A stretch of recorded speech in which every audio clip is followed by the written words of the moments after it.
अस्सलाम वालेकुम सज्जनों बेलियो तो मित्रों ਤੁਹਾਡਾ ਕੀ ਹਾਲ ਚਾਲ ਹੈ। ਉਮੀਦ ਹੈ ਸਾਰੇ ਠੀਕ ਠਾਕ ਹੋਣਗੇ, ਵਧੀਆ ਹੋਣਗੇ। ਲਹਿੰਦੇ ਪੰਜਾਬ ਤੇ ਚੜ੍ਹਦੇ ਪੰਜਾਬ ਮਾਸ਼ਾਅੱਲਾ ਅਸੀਂ ਵੀ ਸਾਡਾ ਵੀ ਜਿਹੜਾ ਲਹਿੰਦਾ ਪੰਜਾਬ ਹੈ ਬਿਲਕੁਲ ਠੀਕ ਠਾਕ ਹੈ, ਵਧੀਆ ਹੈ, ਬਿਹਤਰੀਨ ਹੈ ਤੇ ਬਹਾੜ ਰਿਹਾ ਤੇ ਪਾਕਿਸਤਾਨ ਜ਼ਿੰਦਾਬਾਦ, ਪਾਕਿਸਤਾਨ ਪਾਇੰਦਾਬਾਦ ਹੁੰਦੀ ਪਈ ਹੈ। ਸਾਡੀ ਜ਼ਰ ਜ਼ਮੀਨ ਸਾਡਾ ਖਿੱਤਾ ਹਮੇਸ਼ਾ ਐਵੇਂ ਹੀ ਹੱਸਦਾ ਤੇ ਮੁਸਕਰਾਉਂਦਾ ਰਹੇ ਤੇ ਸਾਡੇ ਪਰਦੇਸੀ ਜਿੰਨੇ ਵੀ ਨੇ ਬਾਹਰਲੇ ਮਾਲਕ ਦੇ ਰਹਿਣ ਵਾਲੇ ਉਹਨਾਂ ਨੂੰ ਦਿਲ ਦੀਆਂ ਗਹਿਰਾਈਆਂ ਤੋਂ ਸਲਾਮ ਹੋ ਗਿਆ ਜੀ। ਜਿੰਨੇ ਵੀ ਸੱਜਣ ਬੇਲੀ ਤੇ ਮਿੱਤਰ ਨੇ ਉਹਨਾਂ ਨੂੰ ਦਿਲ ਦੀਆਂ ਗਹਿਰਾਈਆਂ ਤੋਂ ਸਲਾਮ ਹੋ ਗਿਆ, ਜਿਹੜੇ ਮੁਲਕ ਤੋਂ ਬਾਹਰ ਰਹਿ ਕੇ ਤੇ ਰੋਜ਼ੀ ਰੋਟੀ ਆਪਣੇ ਬੱਚਿਆਂ ਵਾਸਤੇ ਕਮਾਉਂਦੇ ਪਏ ਨੇ, ਉਹਨਾਂ ਨੂੰ ਫਿਰ ਇੱਕ ਦਫਾ ਸਲਾਮ ਹੋ ਗਿਆ ਜੀ। ਮਾਸ਼ਾਅੱਲਾ ਬਿਹਤਰੀਨ ਹੈ ਲਹਿੰਦਾ ਪੰਜਾਬ ਪਾਕਿਸਤਾਨ ਤੇ ਬਾਕੀ ਵੀ ਜਿੰਨੇ ਸਾਰੇ ਸੂਬੇ ਨੇ ਸਾਡਾ ਪਾਕਿਸਤਾਨ ਹੈ ਮਾਸ਼ਾਅੱਲਾ ਬਿਹਤਰੀਨ खुशहाल। उत्थे दी सकाफत, उत्थे दा कल्चर, उन्हां दा रहन सहन बड़ा बेहतरीन जा रहा अल्हम्दुलिल्लाह। तो जनाब इस टाइम 10:30 का टाइम है जो असी अपना व्लॉग शुरू कर दिता। खेत खलोते हैं तो जी गंदम है ना वो फिर एक दफ़ा शार्ट हो गई जो सैलाब आया, सैलाब तो बाद शार्ट होने तो बाद हुण बिजाई शुरू होंदी पई आ।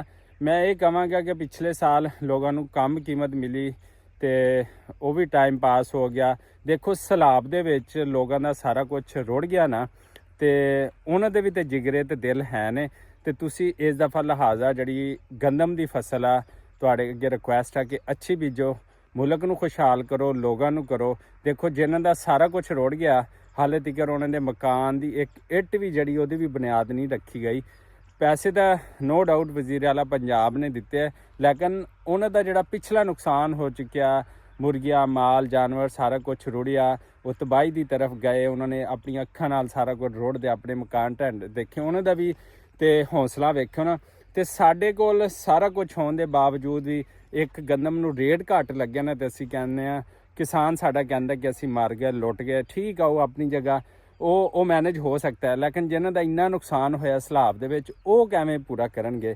देखो ना थोड़ा जिहा सोचो, मरियम नवाज ने बहुत अच्छा इनीशिएटिव लिया, उन्होंने हैल्प की, लेकिन यार तुसी ये तो देखो ना कि साढ़े असी अपने मुल्क नूं खुशहाल करना है तो गंदम की फसल जी है ना भरपूर बीजनी चाहिए। आ देखो असी भी गंदम की फसल जी बीजी हुई है तो इधर जड़ा ना सब्जियां तो इधर असी अगेती जड़ी है ना फसल लाती हैगी गंदम दी। तो माशाअल्लाह अज पहला पानी ना इनू लगदा पिया। आ देखो गंदम नू अज पहला पानी लग गया। तो असी इदां ही गंदम उगावांगे, साडा मुल्क साडा पाकिस्तान जड़ा ना खुशहाल होएगा तो असी जड़ा ना अगे वधांगे। तो एवें तुसी कनक ऐतकी जड़ दिओ, ला दिओ ताकि साडे जड़े गरीब लोग ने उन्होंने भी फायदा हो सके, साढ़े मुल्क में भी फायदा हो सके।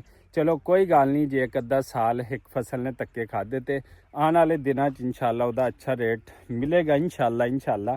लेकिन हौसला नहीं हारना चाहिए, हिम्मत नहीं छड़नी चाहिए। सो तुहाडे अगे ही रिक्वेस्ट आ कि गन्ना कट के गंदम लाओ। मुंजी दी जड़ी फसल आ उहदी कटाई तकरीबन हो चुकी है, तो उत्थे वाहवा सारी गंदम लाओ, ऐतकी तुहानूं उहदा अच्छा तो जड़ा रेट है ना वो मिलेगा इंशाअल्लाह।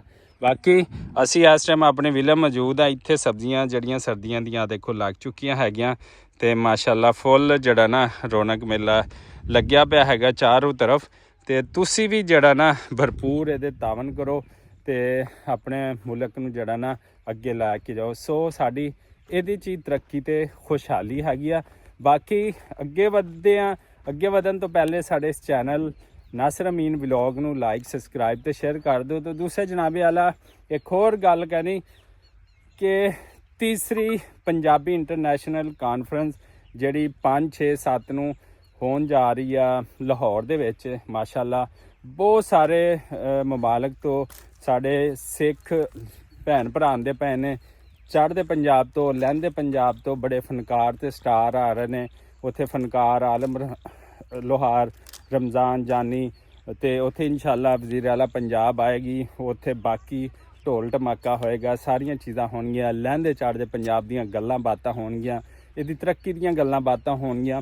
सो तुसी साडे नाल जुड़े रहना ते तुहानूं फिर पंजाबी इंटरनेशनल कॉन्फ्रेंस दा पूरे पाकिस्तानियों नूं सद्दा भी हो गया।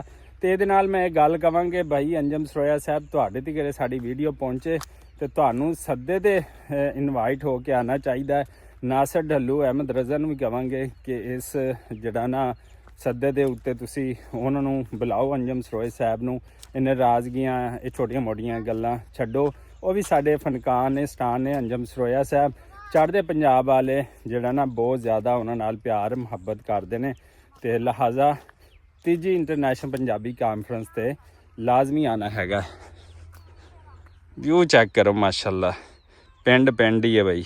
ਆ ਦੇਖੋ ਜੀ, ਅਸੀਂ ਅਗਲੇ ਦਿਨ ਪਿਛਲੇ ਦਿਨ ਵੀਡੀਓ ਬਣਾਈ ਸੀ ਤੇ ਉਹਦੇ ਦਿਖਾਇਆ ਸੀ ਅਸੀਂ ਤੁਹਾਨੂੰ ਸਬਜ਼ੀਆਂ ਲੈਂਦੇ ਹੋਏ। ਤੇ ਹੁਣ ਮਾਸ਼ਾਅੱਲਾ ਥੋੜ੍ਹੇ ਦਿਨਾਂ ਬਾਅਦ ਰੌਣਕਾਂ ਚੈੱਕ ਕਰੋ ਸਾਡੀ ਇਹ ਸਬਜ਼ੀਆਂ ਦੀਆਂ। ਹੈ ਕਿਆ ਬਾਤ ਹੈ। ਇਹ ਨਰਮ ਕੌਂਪਲਾਂ ਜਿਹੜੀਆਂ ਨੇ ਕਿੱਡੀਆਂ ਪਿਆਰੀਆਂ ਤੇ ਖੂਬਸੂਰਤ ਲੱਗਦੀਆਂ ਨੇ। ਇਹ ਚੈੱਕ ਕਰੋ, ਸੁਬਹਾਨ ਅੱਲਾ, ਫਾਬੇ ਅਈਏ ਲਾਏ ਰੱਬੇ ਕੋ ਮਾਂ ਤੋਂ ਕਜ਼ੇਬਾਨ। ਤੇ ਇਹ ਰੌਣਕਾਂ ਤੇ ਬਹਾਰਾਂ ਸਬਜ਼ੀ ਦੀਆਂ, ਸਰਦੀਆਂ ਦੀਆਂ। ਇਹ ਚੈੱਕ ਕਰੋ, ਇੱਥੇ ਹਾਲੇ ਬੀਜ ਜ਼ਰਾ ਕੁਛ ਦਿਨ ਲਏਗਾ, ਪਿਆਜ਼ ਦਾ ਬੀਜ ਬੀਜਿਆ। ਤੇ ਇਹ ਦੇਖ ਸਕਦੇ ਹੋ ਸਾਰੀਆਂ ਰੌਣਕਾਂ। ਤੇ ਹਰ ਪਾਸੇ ਇਹ ਮੌਸਮ ਥੋੜ੍ਹਾ ਜਿਹਾ ਹਰਿਆਲੀ ਦਾ ਹੋ ਜਾਂਦਾ। ਖਜ਼ਾਨ ਤਕਰੀਬਨ ਖ਼ਤਮ ਹੋ ਚੁੱਕੀ ਹੈਗੀ ਇਸ ਨਵੰਬਰ ਦੇ ਮਹੀਨੇ ਵਿੱਚ, ਤੇ ਅੱਗੇ ਹਰਿਆਲੀ ਸ਼ੁਰੂ ਹੋ ਜਾਂਦੀ ਹੈ ਫਿਰ। ਤੇ ਹਰਿਆਲੀ ਜਿਹੜੀ ਆ ਉੱਭਰ ਕੇ ਆਉਂਦੀ ਹੈ, ਜਿਵੇਂ ਮਾਰਚ ਵਿੱਚ ਆਉਂਦੀ ਹੈ। ਤੇ ਇੱਧਰ ਜਿਹੜਾ ਮਾਲ ਦਾ ਚਾਰਾ ਉਹ ਵੀ ਬੀਜ ਦਿੱਤਾ ਹੈਗਾ, ਤੇ ਉਹ ਵੀ ਹਰਿਆਲੀ ਮਾਸ਼ਾਅੱਲਾ ਕੀਤੀ ਖੜਾ ਹੈ। ਲੇਕਿਨ ਹੁਣ ਦੀ ਖਜ਼ਾਂ ਹੈ, ਲੇਕਿਨ ਅੱਲਾ ਦੀ ਤਰਫੋਂ ਇੱਧਰ ਬਹਾਰ ਸ਼ੁਰੂ ਹੋ ਜਾਂਦੀ, ਜਦੋਂ ਮਾਲ ਦਾ ਚਾਰਾ, ਸਬਜ਼ੀਆਂ, ਸਾਰੀਆਂ ਚੀਜ਼ਾਂ ਲੱਗਦੀਆਂ ਨੇ ਤੇ ਰੌਣਕਾਂ ਲੱਗ ਜਾਂਦੀਆਂ ਨੇ ਕੁਛ ਨਾ ਕੁਛ ਬਹਾਰ ਵਾਲੀਆਂ। ਤੇ ਖਜ਼ਾਂ ਦੇ ਪੱਤੇ ਇਹ ਦੇਖੋ, ਖਜ਼ਾਂ ਤੇ ਫਿਰ ਖਜ਼ਾਂ ਹੈ ਨਾ, ਤੂਤ ਹੈ। ਤੇ ਇਹ ਦੇਖੋ ਪੱਤੇ ਜਿਹੜੇ ਅੰਬਾਂ ਦੇ ਡਿੱਗੇ ਪਏ ਨੇ। ਅੰਬਾਂ ਤੇ ਇਸ ਟਾਈਮ ਕੋਈ ਖੁਸ਼ਹਾਲੀ ਨਹੀਂ ਹੈ, ਦੇਖੋ ਨਾ ਅੰਬਾਂ ਦੇ ਪੱਤੇ ਡਿੱਗੇ ਹੋਏ ਨੇ। ਤੇ ਇਸ ਪਾਸੇ ਇਹ ਸਾਰੀਆਂ ਚੀਜ਼ਾਂ, ਲੇਕਿਨ ਇਸ ਪੱਤਿਆਂ ਤੋਂ ਅੱਗੇ ਜਿਉਂ ਹੀ ਵਧਣਗੀਆਂ ਤੇ ਉਧਰ ਖੁਸ਼ਹਾਲੀ ਹੈ, ਰੌਣਕਾਂ ਹੈ, ਬਹਾਰਾਂ ਹੈ। ਤੇ ਟਿਊਬਵੈੱਲ ਬੰਦ ਆ ਕਿਉਂਕਿ ਸਰਦੀਆਂ ਜਿਹੜੀਆਂ ਨਾ ਉਹ ਲੱਗੀਆਂ ਪਈਆਂ ਨੇ। ਅੱਬੂ ਜੀ ਦੀ ਮਾਸ਼ਾਅੱਲਾ ਇਸ ਟਾਈਮ ਉਮਰ ਜਿਹੜੀ ਹੈ ਨਾ 65 ਸਾਲ ਹੋ ਗਈ ਅਲਹਮਦੁਲਿਲਾ। ਤੇ ਅੱਬੂ ਹਾਲੇ ਵੀ ਚੰਗਾ ਭਲਾ ਕੰਮ ਕਰਦੇ ਨੇ। ਸਾਨੂੰ ਇੱਕ ਦਫਾ ਕਿਸੇ ਨੇ ਕਹਿ ਦਿੱਤਾ ਅੱਬਾ ਜੀ ਨੂੰ ਬਿਠਾ ਦਿਓ, 5 ਭਾਈ ਹੋ, ਅੱਬਾ ਤੁਹਾਡਾ ਕੰਮ ਕਰਦਾ ਹੈ ਤੇ ਤੁਸੀਂ ਜਿਹੜਾ ਨਾ ਅੱਬੇ ਕਿਉਂ ਕੰਮ ਲੈਂਦੇ ਹੋ। ਅਸੀਂ ਬਿਠਾ ਦਿੱਤੇ ਜਨਾਬ, ਅੱਬੂ ਸਾਡਾ ਬਿਮਾਰ ਹੋ ਗਿਆ। ਤੇ ਜਦੋਂ ਬਿਮਾਰ ਹੋਇਆ ਅਸੀਂ ਕਦੀ ਉਸ ਡਾਕਟਰ ਕੋਲ ਲੈ ਕੇ ਜਾ, ਕਦੀ ਉਹਦੇ ਕੋਲ ਲੈ ਕੇ ਜਾ, ਅੱਬਾ ਸਾਡਾ ਠੀਕ ਨਾ ਹੋਇਆ। ਤੇ ਹੁਣ ਅਸੀਂ ਕੀ ਕੀਤਾ ਹੈ, ਅਸੀਂ ਇਹ ਕੀਤਾ ਕਿ ਅੱਬੂ ਨੂੰ ਕਿਹਾ ਜੋ ਤੁਹਾਡੇ ਕੋਲ ਹੋ ਸਕਦਾ ਕਰੋ। ਤੇ ਅੱਬੂ ਸਾਡਾ ਫਿਰ ਠੀਕ ਹੋ ਗਿਆ। ਸਾਡੀ ਹੌਸਪੀਟਲ ਜਾਨ ਤੋਂ ਜਾਨ ਛੁੱਟ ਗਈ, ਸਾਰੀਆਂ ਚੀਜ਼ਾਂ ਤੋਂ ਜਾਨ ਛੁੱਟ ਗਈ, ਲੇਕਿਨ ਅੱਬੂ ਸਾਡੇ ਨੂੰ ਤੰਦਰੁਸਤੀ ਮਿਲੀ। ਉਹ ਕਿਉਂ ਮਿਲੀ ਹੈ, ਆਓ ਤੁਹਾਨੂੰ ਵਿਖਾਉਣਾ ਕਿ ਉਹ ਤੰਦਰੁਸਤੀ ਕਿਉਂ ਮਿਲੀ ਹੈਗੀ ਹੈ। ਇੱਧਰ ਦੇਖੋ, ਫਿਰ ਆ ਜਾ ਰਹੇ ਹਾਂ ਅੱਬੂ ਜੀ ਕੋ। ਇੱਧਰ ਦੇਖੋ, ਅੱਬੂ ਜੀ ਨੇ ਇੱਥੇ ਲੱਕੜੀਆਂ ਟੁੱਕੀ ਜਾਂਦੇ ਨੇ। ਇਹ ਵੇਖੋ, ਇਹ ਲੱਕੜੀਆਂ ਅੱਬੂ ਨੇ ਟੁੱਕੀਆਂ ਸੁਬਹ ਦੀਆਂ।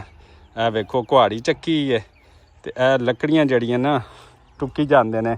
ਤੇ ਫਿਰ ਕੰਮ ਜਿਹੜਾ ਨਾ ਆਹ ਦੇਖੋ, ਇੱਥੇ ਲੱਕੜੀਆਂ ਦੇ ਟੁੱਕ ਕੇ ਢੇਰ ਲਾਤੇ ਸਰਦੀਆਂ ਵਾਸਤੇ। ਤੇ ਅੱਬੂ ਦੀ ਇਹੀ ਤੰਦਰੁਸਤੀ ਹੈਗੀ ਹੈ। ਤੇ ਇਸੇ ਵਜ੍ਹਾ ਤੋਂ ਅੱਬੂ ਜਿਹੜਾ ਨਾ ਕਾਫੀ ਫਿੱਟ ਨੇ।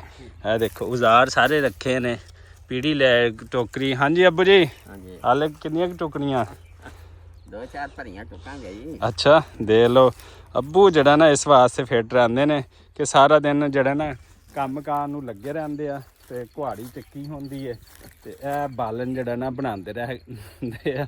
ਤੇ ਫਿਰ ਜਿਹੜਾ ਨਾ ਕੰਮ ਸਹੀ ਤੇ ਵਾਧੂ ਰਹਿੰਦਾ ਤੇ ਸਿਹਤ ਵੀ ਜਿਹੜੀ ਹੈ ਨਾ ਉਹ ਚੰਗੀ ਰਹਿੰਦੀ ਹੈਗੀ ਆ। ਹੋਰ ਠੀਕ ਹੋ?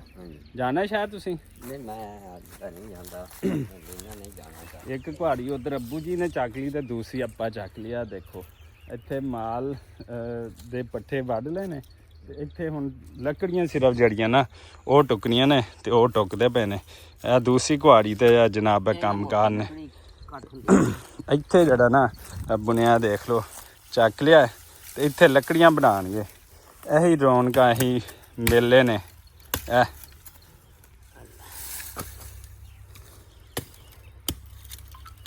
ਮਾਸ਼ਾਅੱਲਾ ਜੀ, ਅੱਬੂ ਨੂੰ ਅੱਲਾਹ ਤਾਲਾ ਐਵੇਂ ਹੀ ਸਲਾਮਤ ਰੱਖੇ।